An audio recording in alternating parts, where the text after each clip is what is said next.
Rest எடுக்கவா? இல்லை சரவணன், அதெல்லாம் நீங்கள் பார்க்க முடியாது. அதெல்லாம் என்னோட டைரக்ட் ரைட்ஸ். யாரா இருந்தா என்னப்பா, ஒரு வாரத்துக்கு வீட்டில் இருந்து நல்லா உடம்ப பார்த்துட்டு அதுக்கப்புறம் ஆஃபீஸ்க்கு போகலாம்ல. என்னப்பா நீங்கள் சொல்கிறீங்க? ஒரு வாரமா? ஆமாடா. நல்லா சொன்னீங்க. ஏன் ஒரு வாரம் ரெஸ்ட் எடுத்தா என்னடா தப்பு? அப்படியே வேலை பார்த்துதான் ஆகணும்னா பெருமாள் இங்க வர சொல்லி வேலையை பாரு. மா, அதெல்லாம் செட் ஆகாதுமா. ப்ரோ, இவ்வளோ பேரும் சொல்லியும் நீ ஏன் இப்படி அடம் பிடிச்சிட்டு இருக்க? நாங்களாம் இருக்கோம்ல, அப்படியே விட்டுருவோம். உன்னோட அளவுக்கு இல்லைனாலும் கொஞ்ச நாளைக்கு ஆஃபீஸை ரன் பண்றதுக்கு எனக்கும் ஏதோ கொஞ்சம் கெப்பாசிட்டி இருக்குப்பா. நாங்க பாத்துக்கிறோம், நீ நல்லா ரெஸ்ட் எடு. இங்க பாரு விக்ரம், நீ என்ன சொன்னாலும் சரி, நான் உன்னை ஆபீஸ்க்கு போறதுக்கு அலோ பண்ண மாட்டேன். நீ வீட்லயே இருந்து நல்லா ரெஸ்ட் எடு. உள்காயெல்லாம் முழுசா ஆறுனதுக்கு அப்புறமா நீ எங்க வேணா போ, அம்மா தடுக்கவே மாட்டேன். மா, ஏமா இப்படிலாம் பண்றீங்க?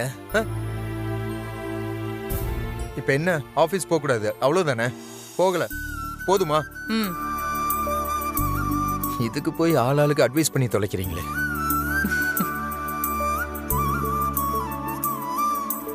ப்ரோ சூப்பர் ப்ரோ, இதுதான் நல்ல முடிவு. இது முன்னாடியே நீ சொல்லியிருந்தா நாங்க இத்தனை பேர் இப்படி மாத்தி மாத்தி டயலாக் பேச வேண்டியது இல்லையில. சாரி.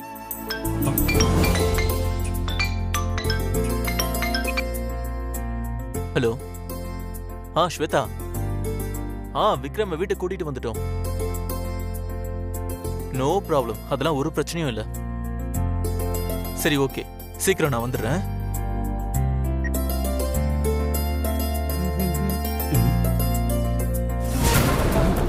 ஐஸ் மீட் பண்ணலான்னு சொல்லி மெசேஜ் பண்ணியிருக்கா. என்னவா இருக்கும் தெரியலையே. சரி போய் பாப்போம். சரி வரேன் விக்ரம். அத்த வரேன் அத்த.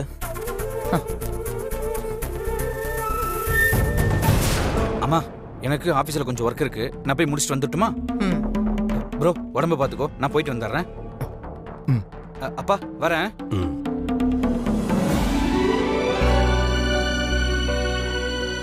சரிப்பா, நீ போய் ரெஸ்ட் எடு. ஏதாவது வேணும்னா சொல்லு, நான் ரூமுக்கு எடுத்துட்டு வரேன். போப்பா. பாத்துடா, பாத்து மாப்பிள்ள. பொறுமையா பொறுமையா மாப்பிள்ள. பாத்து விக்ரம்.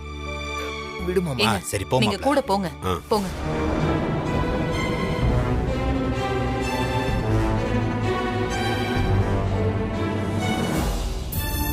அக்கா, எப்படியோக்கா மாப்பிள்ள நல்லபடியா குணமாகி வீட்டுக்கு வந்துட்டான். இப்பதான்க்கா மனசுக்கு கொஞ்சம் நிம்மதியா இருக்கு. ஆமாண்டா, விக்ரமுக்கு மட்டும் ஏதாவது ஒண்ணு ஆயிருந்தா என்னால அதை நினைச்சு கூட பார்க்க முடியல. ஆனா அக்கா, மாப்பிள்ளைய மட்டும் இப்படி செஞ்சது யாருன்னு தெரிஞ்சதுன்னு வையே, அது யாரா இருந்தாலும் சரி, அவங்கள கண்டம் துண்டமா நானே வெட்டுவேன்க்கா.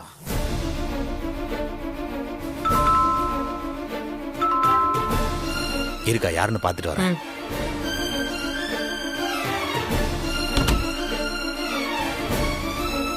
ஓ நீயாமா, வா உள்ள வாமா.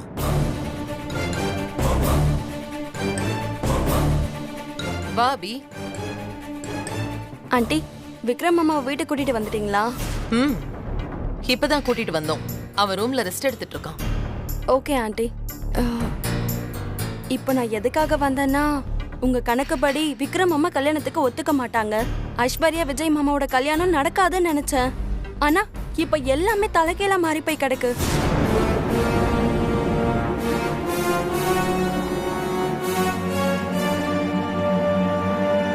எந்த விக்ரம் அம்மா கல்யாணத்துக்கு ஒத்துக்க மாட்டாருன்னு நினைச்சோமோ அவரே இப்ப ஓகே சொல்லிட்டாரு.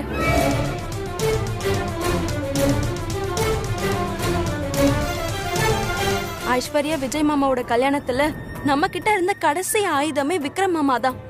இப்போ அவரே கல்யாணத்துக்கு ஓகே சொல்லிருக்கும் போது நாம என்ன ஆண்டி பண்ண முடியும்? ஆண்டி, நான் அப்ப சொன்னதுதான் இப்பவும் சொல்றேன். விஜய் மாமா மட்டும் எனக்கு கிடைக்கலன்னு வைங்க, அடுத்த நிமிஷமே நான் செத்து போயிடுவேன். ஹே அபி, இப்படி எல்லாம் சொல்லாத. நான் தான் இருக்கேன்ல, அப்படியெல்லாம் நான் நடக்க விட்டுருவேனா? அந்த நம்பிக்கையில தாண்டி என் உயிரை கையில புடிச்சிட்டு இருக்கேன். இல்லனா நான் எப்பவோ செத்து போயிருப்பேன். அன்னைக்கு நீங்க என் வீட்டுக்கு வந்து எனக்கு கொடுத்த நம்பிக்கை தான் இன்னைக்கு வரைக்கும் நான் உயிரோட இருக்கிறதுக்கு காரணமே. அபி சொன்னா கேளு. இப்ப என்ன நடந்துச்சுன்னு இப்படி எல்லாம் பேசுற? என்ன ஆண்டி இப்படி கேக்குறீங்க? விக்ரம் மாமா கல்யாணத்துக்கு ஒத்துக்க மாட்டாரு, அத வச்சு ஐஸ்வர்யா கல்யாணத்தை நிறுத்தலான்னு நீங்க தானே சொன்னீங்க. இப்ப என்னடான்னா பெரிய மாமா கல்யாணத்துக்கு ஓகே சொல்லிட்டாரு. அவங்க வந்து கல்யாணத்தை சீக்கிரமா நடத்துங்கன்னு கேட்க மாட்டாங்களா? அப்ப நீங்க என்ன சொல்லி சமாளிக்க போறீங்க? அப்படி அவங்க வந்துடக்கூடாதுன்னு தானே ஹாஸ்பிட்டல்ல அவ்வளவு அசிங்கப்படுத்தி அனுப்புன. நான் பேசின பேச்சுக்கு நல்ல சூடு சொரணை இருக்கிறவங்களா இருந்தா வீட்டுக்கு போய் யாராவது ஒருத்தவங்களாவது தூக்குல தொங்கி இருக்கணும். அப்படி இல்லனா கூட இனிமே இந்த வீட்டு பக்கமே தலை வச்சு படுக்காம இருக்கணும். ஆமா அபி, அக்கா கொஞ்ச நெஞ்சமாவா திட்டுச்சு? கேட்ட ஒவ்வொரு கேள்வியும் சொன்ன ஒவ்வொரு வார்த்தையும் நாக்க புடிங்கிற மாதிரில கேட்டுச்சு. நீ வேணும்னா பாரு, இதுக்கப்புறம் அவங்க இந்த வீட்டு பக்கம் எட்டி கூட பார்க்க வர மாட்டாங்க. இத பாரு அபி, நான் ஏற்கனவே சொன்னதுதான், விஜய் உனக்கு தான், அதுல எந்த மாற்றமும் இல்ல. இந்த நிச்சயமே நடந்தாலும் கூட கல்யாணம் உன் கூட தான் நடக்கும். நீ தேவையில்லாம மனசை போட்டு குழப்பிக்காம வீட்டுக்கு போ.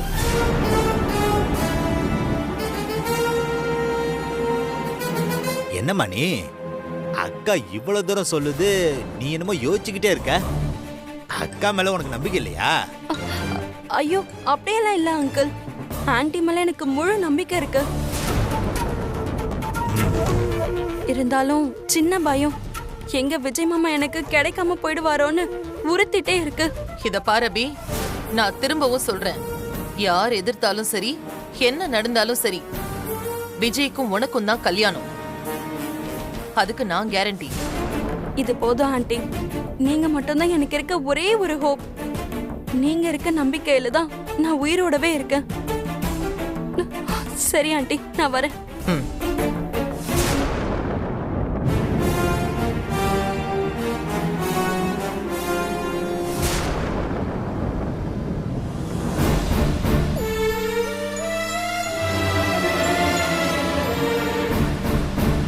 என்ன ஐசு, பேசணும்னு வர சொல்லிட்டு இப்படி அமைதியா இருந்தா என்ன அர்த்தம்?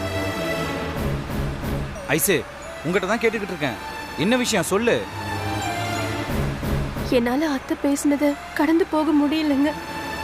ஒருவேளை அவங்க சொல்றதுலயும் ஒரு உண்மை இருக்கும்னு தோணுது. என்ன பேசுற? அவங்களுக்கு என்ன, அவங்க 1000 பேசுவாங்க, அதெல்லாம் தூக்கி மைண்ட்ல போட்டேன்னா நமக்கு தான் பைத்தியம் பிடிக்கும். இல்லைங்க, நானும் பல தடவை யோசிச்சு பார்த்துட்டேன். நான் ராசி இல்லாதவ தான் போல. சின்ன வயசுல இருந்தே நான் எது மேலேயாவது ஆசைப்பட்டா அது அவ்வளோ சீக்கிரம் எனக்கு கிடைச்சதே இல்லை. அப்படியே கிடைச்சாலும் அது ரொம்ப நாள் நினைச்சதில்லை. நானும் அதையெல்லாம் அப்போ பெருசா நினைச்சதில்லை. ஆனா அத்தை சொன்னதுல இருந்து சின்ன வயசுல நடந்தது, இப்ப நீங்க விஷம் குடிச்சது, விக்ரம் மாமாக்கு இப்படி ஆனது, எல்லாத்தையும் ஒவ்வொன்னா யோசிச்சு பாக்குறேன். அவங்க சொன்னது மாதிரி நான் ராசி இல்லாதவளாதான் இருப்பேனோன்னு எனக்கே தோண ஆரம்பிச்சிருச்சு. ஐசு, நீ சீரியஸா தான் பேசுறியா இல்ல? எனக்கு புரியல. நிஜமா தாங்க சொல்றேன். அதிர்ஷ்டத்துக்கும் எனக்கும் ரொம்ப ரொம்ப தூரம். நானும் பல விஷயங்கள்ல பார்த்துட்டேன். ஐசு, இங்க பாரு, என்ன பொறுத்தளவுக்கு நீ எனக்கு ராசியானவதான். உன்னாலதான் நான் வேலைக்கு போக ஆரம்பிச்சேன், உன்னாலதான் எனக்கு பொறுப்பே வந்துச்சு. ஏன் கல்யாணமே வேண்டாம்னு சொல்லிட்டு இருந்த விக்ரம் உன்னாலதான் இப்ப கல்யாணத்துக்கே சம்மதிச்சிருக்கான்.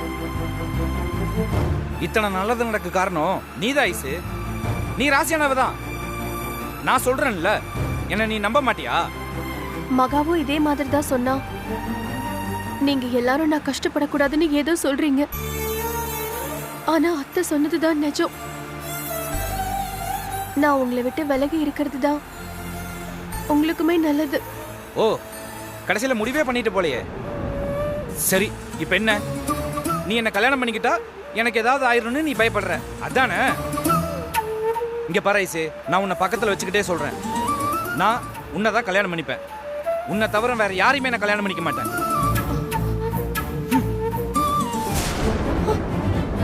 விஜய், விஜய் என்ன பண்றீங்க? விஜய், ஸ்டீரிங் புடிங்க. என்ன பண்றீங்க விஜய்? வண்டி வருது விஜய். விடு ஐசு, பரவாயில்ல. இப்ப நீ என் கூட தானே இருக்க. எனக்கு ஏதாவது ஆகுதான்னு பாப்போம்.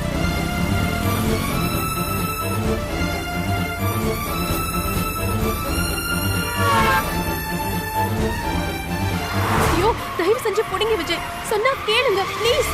இந்த விளையாட்டெல்லாம் வேணாம். முதல்ல காரை நிறுத்துங்க. முடியாது ஐசு. இன்னைக்கு 2ல 1 தெரிஞ்சே ஆகணும்.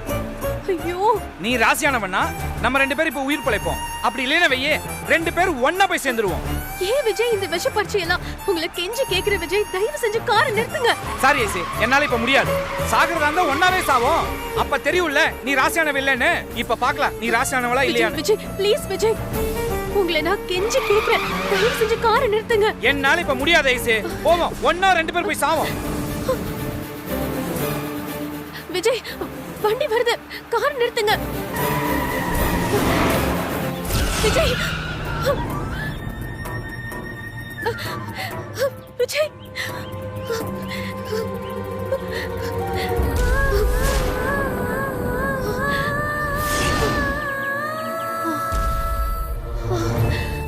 கடவுள் புண்ணியத்துல உங்களுக்கு ஒண்ணும் ஆகல. அப்படி இல்ல எதுவும் இல்லை ஐசு. உன்னோட ராசியாலதான் எனக்கு எதுவும் ஆகல. போங்க போங்க விஜய், ஏன் இப்படி பண்ணீங்க? சொன்னல, சொல்ல சொல்ல நீங்க கேட்கவே இல்ல. இப்பயாச்சு நீ ராசியானவன் நம்புறியா? நான் தான் சொன்னேன்ல நீ ரொம்ப ராசியானவடி. இப்ப கூட பாரு, என்னோட உயிரையே நீ தான் காப்பாத்தி கொடுத்துருக்க.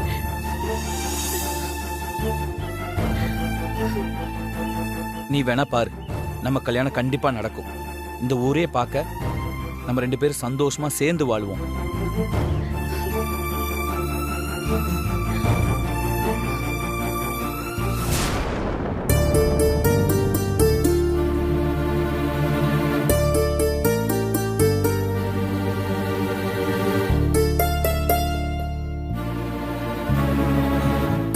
இப்படி இருந்தா வேலைக்கு ஆகாது.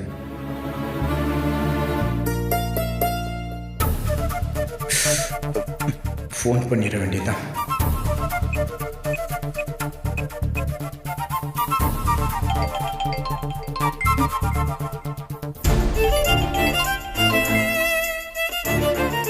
விக்ரம் எதுக்கு இப்ப கால் பண்றாரு?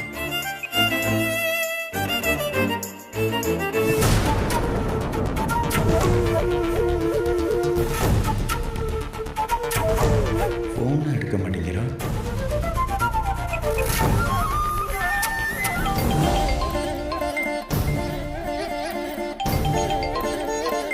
திரும்பவும் கால் பண்றாரு. ஏதாவது முக்கியமான விஷயமா இருக்குமோ? ஹலோ மகா. சொல்லுங்க விக்ரம். ஏன் என்னாச்சு? ஃபோனே எடுக்க மாட்டேங்கிற? வீட்ல கொஞ்சம் வேலையா இருந்த விக்ரம். இப்பதான் நான் போனை பார்த்தேன். சொல்லுங்க விக்ரம், இப்ப எல்லாம் ஓகேவா? ஃபுல்லா ரெக்கவர் ஆயிட்டீங்களா? ஓகே தான், வீட்டுக்கு வந்தாச்சு. ஆமா, நீ அன்னைக்கு ஹாஸ்பிட்டல் வந்ததுக்கு அப்புறம் என்ன ஆளே காணோம்? ஏன் என்னாச்சு? மகா, உன்னதான் கேக்குறேன், ஏன் அமைதியா இருக்க? விக்ரம் அதெல்லாம் ஒண்ணும் இல்ல விக்ரம். நான் அங்க வந்து உங்களை பார்த்தேன். ஆனா நீங்க டயர்டா தூங்கிட்டு இருந்தீங்க. தூங்கிக்கிட்டு இருந்தானா? இல்லையே மகா, நீ ஏதோ போய் சொல்லி சமாளிக்கிற மாதிரி இருக்கு. உண்மையே சொல்லு, என் மேல ஏதாவது கோவமா இருக்கியா? சச்சா விக்ரம், உங்க மேல எனக்கு என்ன கோவம்? தேவையில்லாம உங்களை டிஸ்டர்ப் பண்ண வேண்டாம் தான் நான் கால் எதுவும் பண்ணல. அதுவும் இல்லாம எனக்கு கொஞ்சம் பர்சனல் ஒர்க் எல்லாம் இருந்துச்சு. ஓகே ஓகே சரி, ஒன்றும் இல்லை. நான் எதுக்காக கால் பண்ணேன்னா, எனக்கு சின்னதாக ஒரு ஹெல்ப் வேணும். உன்னால் அதை செய்ய முடியுமா? சொல்லுங்க விக்ரம். ஒன்றும் இல்லை, என் வீடு வரைக்கும் கொஞ்சம் வர முடியுமா? உங்க வீட்டுக்கா? ஆமாம் மகா, அம்மா கொஞ்ச நாளைக்கு ஆஃபீஸ்க்குலாம் போக வேணான்னு சொல்லிட்டாங்க. அங்கே எல்லாமே போட்டபடியே இருக்கு. எந்த ஒர்க்குமே கண்டிப்பாக நடந்திருக்காது. அதனால நீ கொஞ்சம் ஆஃபீஸ்க்கு போய் கோச்சுக்காம என் டேபிளில் இருக்கிற ஃபைல்ஸ் எல்லாத்தையும் கொஞ்சம் எடுத்துட்டு வர முடியுமா? மகா, என்னாச்சு சைலண்டா இருக்க? இல்ல விக்ரம், நான் தான் உங்க ஆபீஸ்லயே இப்போ வேலை செய்யலையே. பெருமாள் இருப்பாருல்ல, அவர்கிட்ட சொல்லுங்க. மகா, அதான் நான் கல்யாணத்துக்கு சம்மதம் சொல்லிட்டேன்ல. அப்புறம் ஏன் ஆஃபீஸ்க்கு வரமாட்டேன்னு சொல்ற?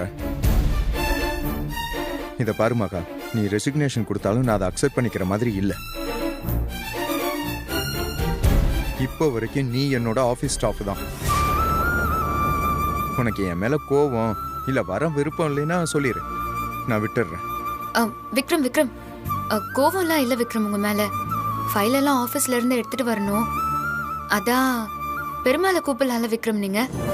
அது இல்ல மகா, நான் பார்க்குற ஃபைல்ஸ் எல்லாமே அட்மினிஸ்ட்ரேஷன் சம்மந்தப்பட்ட ஃபைல்ஸ் தான். அது எல்லாமே நீ தானே ஃபாலோ பண்ணிக்கிட்டு இருந்த. பெருமாளுக்கு அதை பற்றிலாம் எதுவுமே தெரியாது, அதனால தான் உங்ககிட்ட நான் சொல்கிறேன். மகா, உனக்கு விருப்பம் இல்லைன்னா சொல்லிடு, நான் வேற ஏதாவது அரேஞ்ச்மெண்ட் பண்ணிக்கிறேன். விக்ரம் பரவாயில்ல விக்ரம், நானே போய் எடுத்துட்டு வரேன். ஓகே மகா, தேங்க்யூ.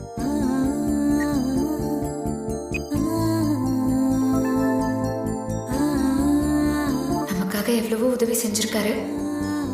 அவரே வாய் விட்டு உதவின்னு கேக்குறப்போ நம்ம செய்யலன்னா நல்லா இருக்காது. செஞ்சிடலாம்.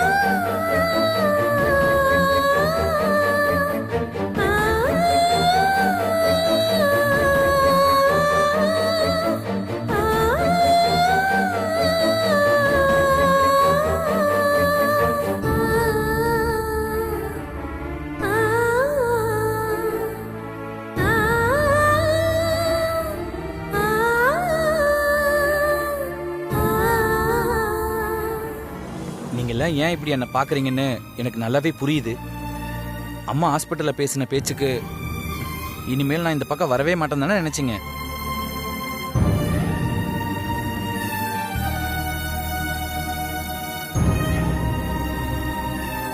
அம்மா அன்னைக்கு ஹாஸ்பிட்டல்ல பேசினது ரொம்ப ரொம்ப தப்பு தான். தயவு செஞ்சு அதை யாரும் மனசுல வச்சுக்காதீங்க. அவங்களுக்காக உங்க எல்லார்கிட்டையும் நான் மன்னிப்பு கேட்டுக்கிறேன்.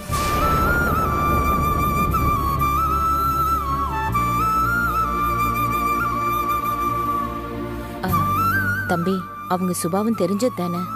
ஆனா இந்த தடவை ஒரு படி மேல போய் திரும்ப அவங்க முகத்தை பார்க்க முடியாத அளவுக்கு பேசிட்டாங்க. அதுதான் எங்களுக்கு ரொம்ப வருத்தமே. அத்தை, உங்க வேதனை எனக்கு புரியுது. கண்டிப்பா உங்க இடத்துல யார் இருந்தாலும் இப்படிதான் யோசிப்பாங்க. ஆனா அதுக்காக இந்த கல்யாணம்லாம் திரும்ப நடக்காதுன்னு தயவு செஞ்சு யோசிக்காதீங்க.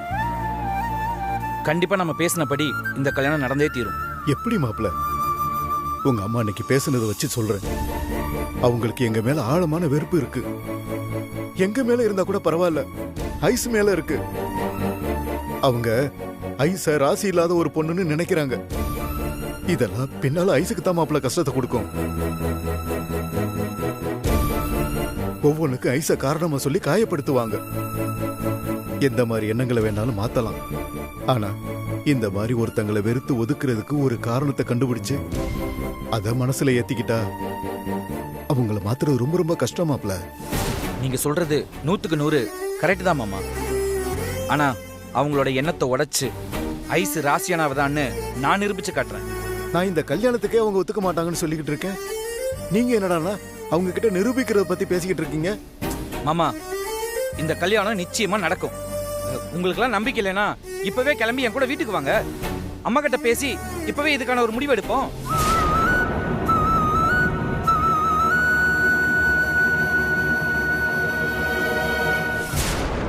விக்ரம் தம்பிக்கு இப்படி ஆன டென்ஷன் இன்னும் அவங்களை விட்டு போயிருக்காது மாப்ள.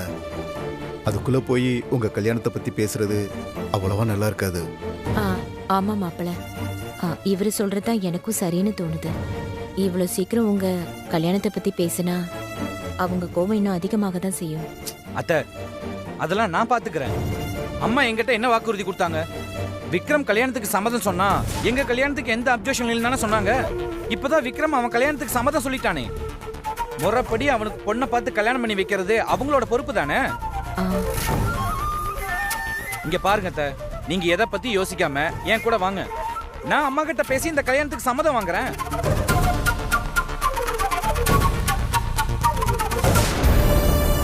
எனக்கு என்னமோ இது வேண்டாத வேலைன்னு தான் தோணுது மாப்பிள்ள. அப்படியே பேசுறதா இருந்தா கூட கொஞ்ச நாள் கழிச்சு பேசிக்கலாம். மாமா, கொஞ்ச நாள் கழிச்சு பேசுறதுலாம் வேலைக்கு ஆகாது. நீங்க வாங்க, இப்பவே பேசினாதான் கரெக்டா இருக்கும்.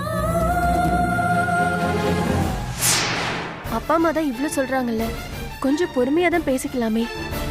அட என்ன ஐசு, நீயும் புரியாத மாதிரி பேசிக்கிட்டு இருக்க. கொஞ்ச நாளுக்கு அப்புறம் நம்ம பேசலாம்னு அமைதியா இருந்தோம்னா விக்ரம் அவன் கல்யாணத்துக்கு சம்மதம் சொன்னதையே மறந்துடுவான். அம்மாவும் அதான் சாக்குன்னு அமைதியா இருந்துருவாங்க. ரெண்டு பேர்த்த பத்தி எனக்கு நல்லாவே தெரியும். சரி, அதை விடுங்க. இப்ப நீங்க என் கூட வரீங்களா இல்லையா?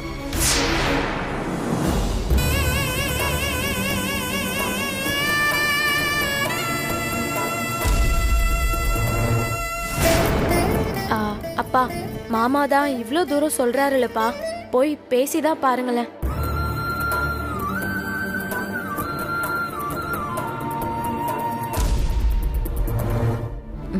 சரிங்க தம்பி, அங்க என்ன நடக்க போகுதுன்னு எங்களுக்கு தெரியல. ஆனா உங்க திருப்திக்காக நாங்க வரோம்.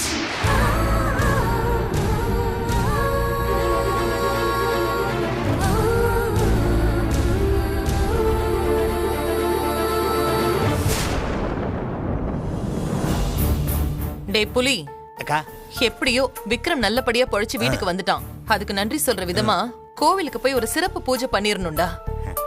அக்கா, நல்ல யோசனையா இருக்குக்கா. நானே உன்கிட்ட சொல்லலாம்னு இருந்தேன். நம்ம குலதெய்வம் கோயிலுக்கு போய் கெடா வெட்டி பொங்கல் வச்சா என்ன? குடும்பத்தோட எல்லாரும் ஒன்னா போயிட்டு வந்த மாதிரி இருக்குங்கா. அதுவும் கரெக்ட் தான்டா. சரி, பார்க்கலாம். காலமும் நேரமும் கூடி வந்துச்சுன்னா குடும்பமா எல்லாரும் குலதெய்வ கோயிலுக்கு போயிட்டு வந்துடலாம். சரிக்கா. புலி யாருன்னு பாரு. இந்த பாத்துட்டு வந்துடுறேன்க்கா.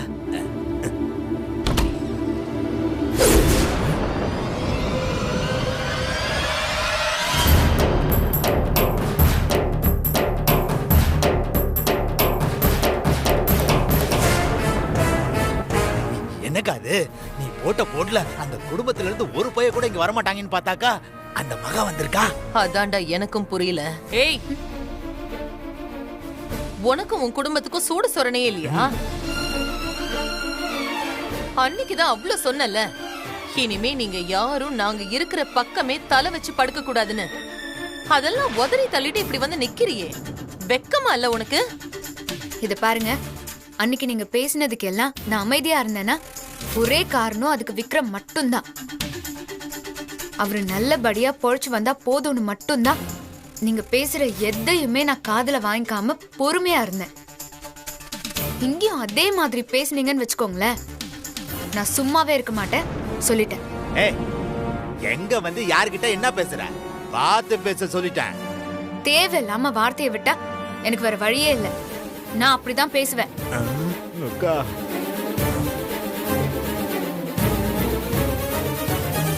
ஹாஸ்பிட்டல்ல நீங்க பேசினப்போ நானும் என் குடும்பமும் சைலண்டா போனதே உங்களோட வெற்றியா நினைச்சுக்காதீங்க. நல்ல குடும்பம். நீங்க எவ்வளவு அசிங்கப்படுத்தினாலும் சரி, எங்களுக்கெல்லாம் உரைக்கவே உரைக்காது. ஏன்னா எங்களுக்கு வெக்கோ மானோ சூடு சொரண எதுவுமே இல்லைன்னு நீயே ஒத்துக்கிற. அப்படிதானே? அத்தை ரொம்ப சாமர்த்தியமா பேசுறதா நினைப்பா. நான் ஒன்னும் தானாலாம் இங்க வரல. உங்க பையன் விக்ரம்ல, அவர் தான் என்ன கூப்பிட்டுருக்காரு. இந்த வெக்கம் மானம் பத்தி எல்லாம் பேசணும்னா மேல இருக்காருல, அவர்கிட்ட போய் பேசிக்கோங்க. அப்ப நான் அவர்கிட்டயே பதில் சொல்லிக்கிறேன். சிபே ஆளு மூஞ்சி. அக்கா, என்னக்கா நடக்குதுங்க? என்ன நெஞ்செழுத்த இருந்தா உன்கிட்ட இவ்வளவு துமுறா பேசிட்டு உன் வீட்டுக்குள்ளேயே போவா?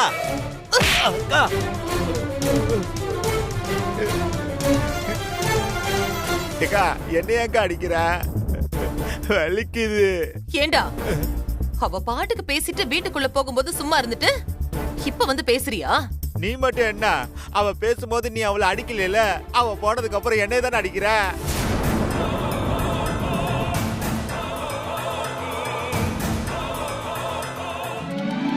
விக்ரம், மே ஐ? ஏய் மகா, கம் வா வா, உனக்காக தான் வெயிட் பண்ணிட்டு விக்ரம் விக்ரம் இருக்கேன். ஓகே விக்ரம், ஓகே, ஸ்ட்ரெயின் பண்ண வேணாம், ப்ராப்ளம் இல்ல. இல்ல இல்ல நீங்க உட்காருங்க. இல்ல இல்ல, இட்ஸ் ஓகே. நீயுமா? இப்பதான் வீட்ல இருக்க எல்லார்கிட்டயும் நான் சொன்னேன், நான் ஏதோ பேஷண்ட் மாதிரி என்ன ஸ்பெஷல் கேர் எடுத்து பார்த்துட்டு இருக்காங்க. நீயும் அதே தான் செய்யற மகா. அதுக்காக இல்ல விக்ரம், இந்த காயம் எந்த அளவுக்கு ஆறி இருக்குன்னு தெரியலல, அதனாலதான் சொன்னேன். நான் பெர்ஃபெக்ட்லி ஆல் ரைட். ஷூர்? யா. சரி, இந்த ஃபைல் கேட்டிங்கல, யா. இந்தாங்க. தேங்க்ஸ். சரி, அப்ப நான் கிளம்பட்டுமா? ஏன் எங்க போற? அதுக்குள்ள ஏன் அரிபரி? உட்கார் கொஞ்ச நேரம். விக்ரம் இல்ல, கொஞ்சம் வேலை இருக்கு. உட்கார் மகா, அப்புறம் போலாம். இல்ல விக்ரம், பரவாயில்ல. ஆட உட்காரு, வா உட்கார்.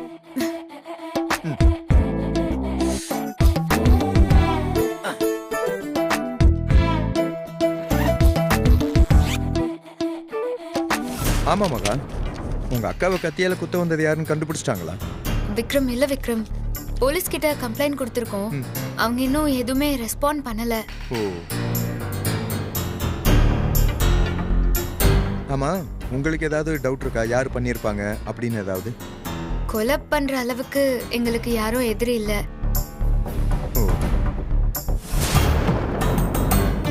அப்போ போலீஸ் தான் யாரு எதுக்காக செஞ்சாங்கன்னு கண்டுபிடிக்கணும் இல்லையா? மகா, எனக்கு இந்த ஃபைல்ல இந்த லாஸ்ட் 1 வீக்ல வந்தது எல்லாமே எனக்கு கொஞ்சம் ஷார்ட் அவுட் பண்ணி கொடுக்குறியா? இந்த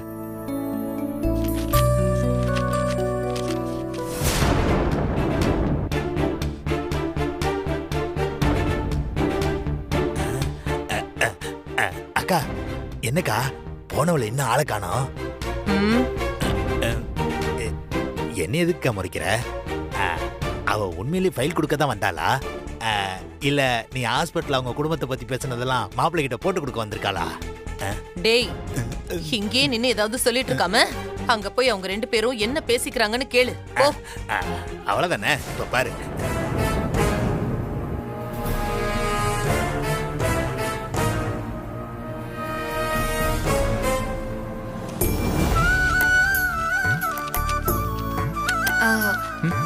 என்னங்க?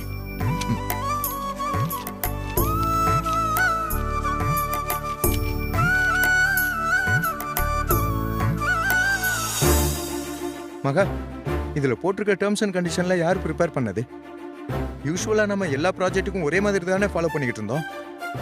விக்ரம், யாருன்னு தெரியல விக்ரம். நானும் ஒரு பாஸ் 1 வீக்கா ஆபீஸ்க்கு போலையே.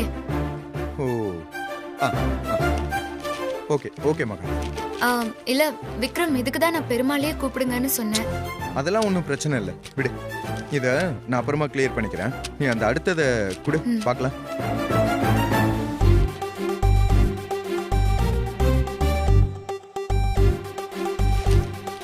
விக்ரம், விக்ரம், ஐயோ.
அடி பாவி, ஃபைல் கொடுக்குறேன்னு சொல்லிட்டு இங்க வந்து என்னடி வேலை பண்ற?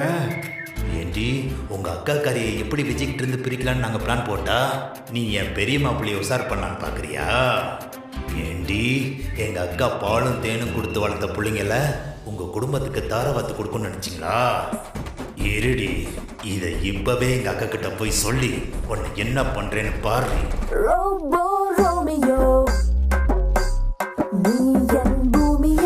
இந்த வர இரு.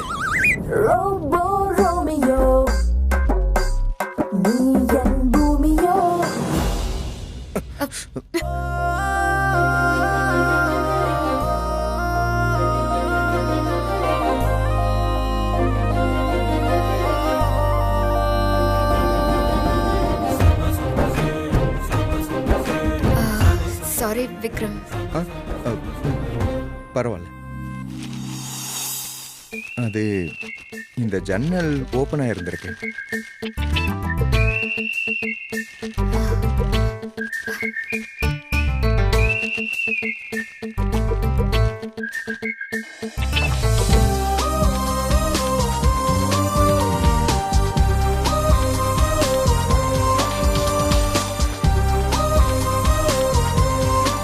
அக்கா அக்கா அக்கா அக்கா அக்கா அக்கா நம்ம மோசம் போயிட்டக்கா, நம்ம மோசம் போயிட்டோம். டேய், என்னாச்சுடா?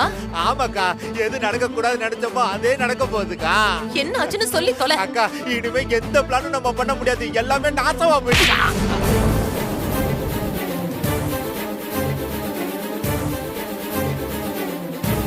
சொல்லு, என்ன நடந்தது? அக்கா